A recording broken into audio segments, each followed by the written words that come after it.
What is the highest number you can wrap your head around? A million? A billion? How about 89.7 sextillion percent? That is not a number from an astronomy textbook.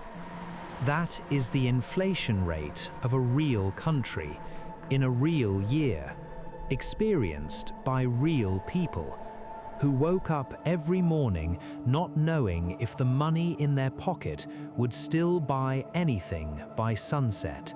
Picture this. You walk into a grocery store. You pick up a carton of milk, wince at the price, and put it in your cart. You spend 20 minutes getting your other items.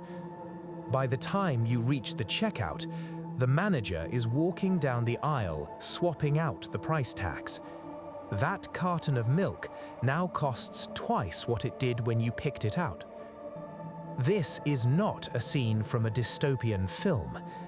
This is the daily reality for millions of Zimbabweans in 2008. This is the story of how a government destroys its own money, and what happens when a currency becomes less valuable than the paper it is printed on. To understand what Zimbabwe loses, you first have to understand what it has. After gaining independence from Britain in 1980, Zimbabwe is seen as a beacon of promise on the African continent. Its agricultural sector is not just strong, it is a regional powerhouse. With fertile land and a network of highly developed commercial farms, Zimbabwe produces huge surpluses of maize, tobacco, and wheat, feeding its own people and exporting massive amounts to its neighbors and beyond. It earns a nickname, the breadbasket of Africa. These farms are the engine of the entire economy. Technologically advanced, incredibly efficient, they bring in a huge portion of the country's GDP and, critically, its foreign currency. Tobacco alone makes Zimbabwe one of the top global exporters in the world, and the Zimbabwean dollar. In 1980, it trades stronger than the US dollar. One Zimbabwean dollar buys 1.47 US dollars. Let that sit for a moment. The same currency that will one day need 100 trillion units to buy a loaf of bread is at this point in history worth more than the American dollar. Manufacturing is healthy, banking is sophisticated, literacy rates are among the highest on the continent, a middle class is growing. Looking at Zimbabwe in the 1980s, you see a nation with a bright future. But beneath the surface, the foundations of this prosperity are cracked.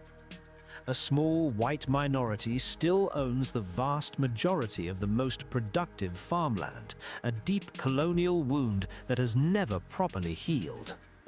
The question of who owns the land, the very engine of the economy, is a historical grievance that is about to boil over. And when the dam finally breaks, it will not be a gentle course correction. It will be an earthquake. By the late 1990s, Mugabe faces a crisis on two fronts. His government has promised war veterans, the fighters who helped win independence, land and compensation. The payments are massive, unbudgeted, and the economy cannot absorb them. At the same time, a new political opposition is rising. The movement for democratic change begins drawing enormous crowds. For the first time in 2 decades, Mugabe's grip on power feels genuinely threatened. His response is bold and catastrophic. In the year 2000, Mugabe launches what he calls the Fast-Track Land Reform Program. Commercial farms, most of them owned by white Zimbabwean farmers whose families have worked the land for generations, are seized by the government and redistributed. The stated goal is to correct the historical injustice of colonial land ownership. The stated goal is not wrong, the execution is. The farms are not handed to experienced agricultural workers. Many go to political allies who have never farmed a day in their lives. Equipment is abandoned, irrigation systems fall apart, crop cycles are broken. Think of it this way. Imagine a world-class orchestra having their instruments snatched away and handed to people who have never played a note. The result is not new kind of music. The result is noise, and then silence. According to records from the Food and Agricultural Organization of the United Nations, agricultural output collapses by more than 50% between 2000 and 2008. The country that once exported food to its neighbors can no longer feed itself. The breadbasket of Africa is empty, and the first domino has fallen. With the farms gone, the foreign currency dries up, and that pulls everything else down with it. Factories grind to a halt, store shelves go bare, fuel shortages create lines that snake for miles. The power grid begins to fail, unemployment explodes. The formal economy is evaporating. With revenues gone, the government is broke, but it still has bills to pay. Salaries for soldiers, for police, for an administration that cannot admit it is failing. So it makes a fateful choice. It reaches for the printing press. The Reserve Bank of Zimbabwe simply starts printing money to cover its expenses, paying your bills with money you just invented. In 2001, inflation reaches 112%. In 2002, 200%. In 2003, 600%.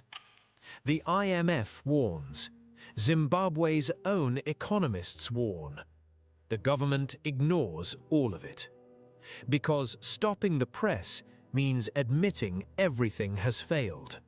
And Mugabe will not do that. So the press keeps running, and the spiral spins faster. If you are still here, this is exactly the kind of story a forum exists to tell. More are coming. Subscribe so you are there for them. What does it actually mean when money stops working? For Zimbabweans, it means life becomes a daily nightmare of dizzying math and quiet desperation. By mid-2008, official inflation is in the millions of percent, but the real numbers are even more extreme. At the peak, in November 2008, prices are doubling roughly every 24 hours.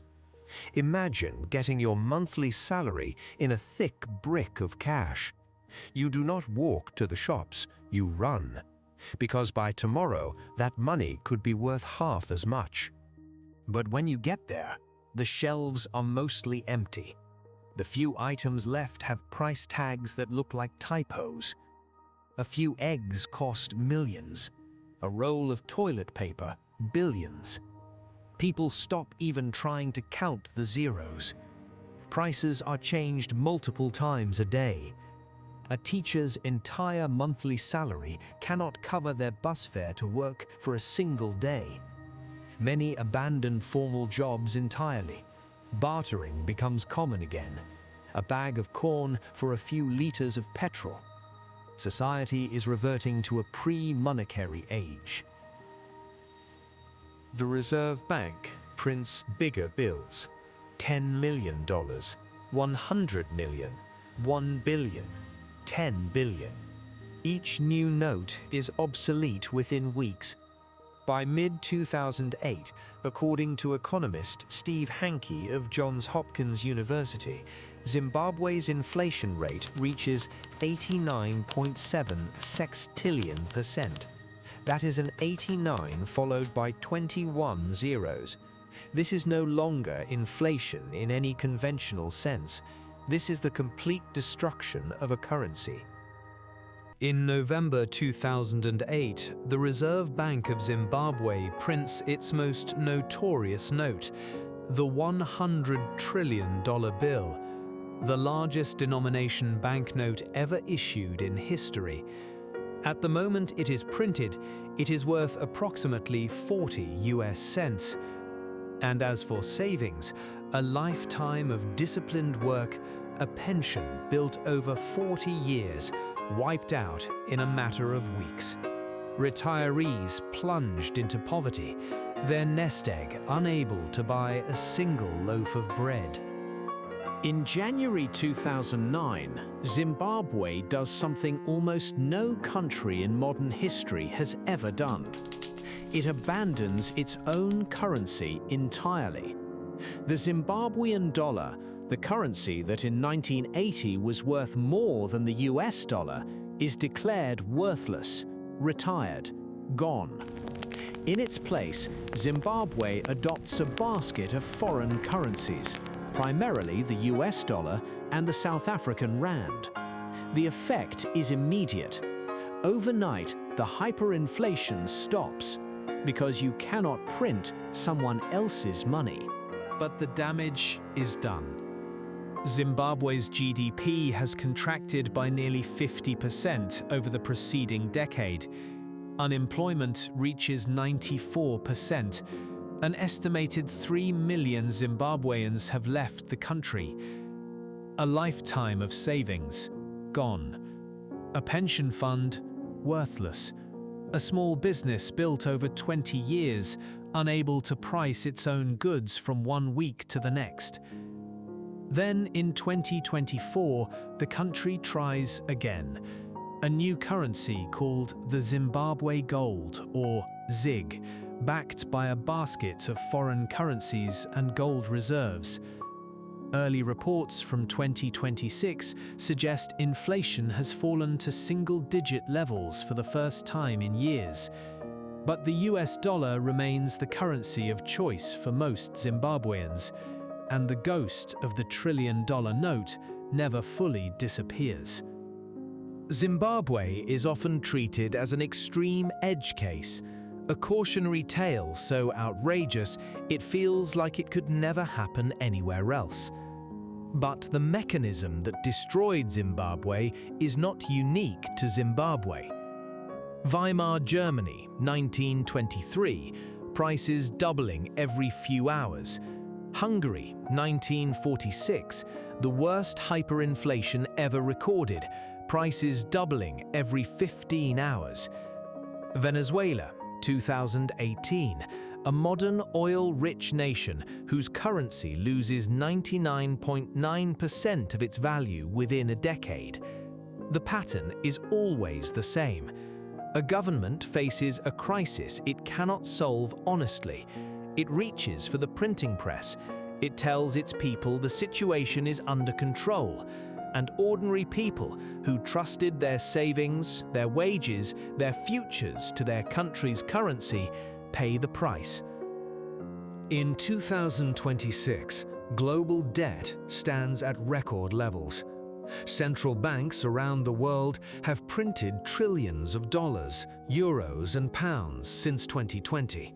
More money in some cases than had been created in the entire previous century.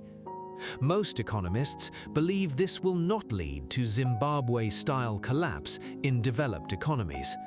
But the question Zimbabwe forces every nation to ask is not whether it will happen. The question is, what makes a currency trustworthy? The answer, as Zimbabwe proves, is not gold.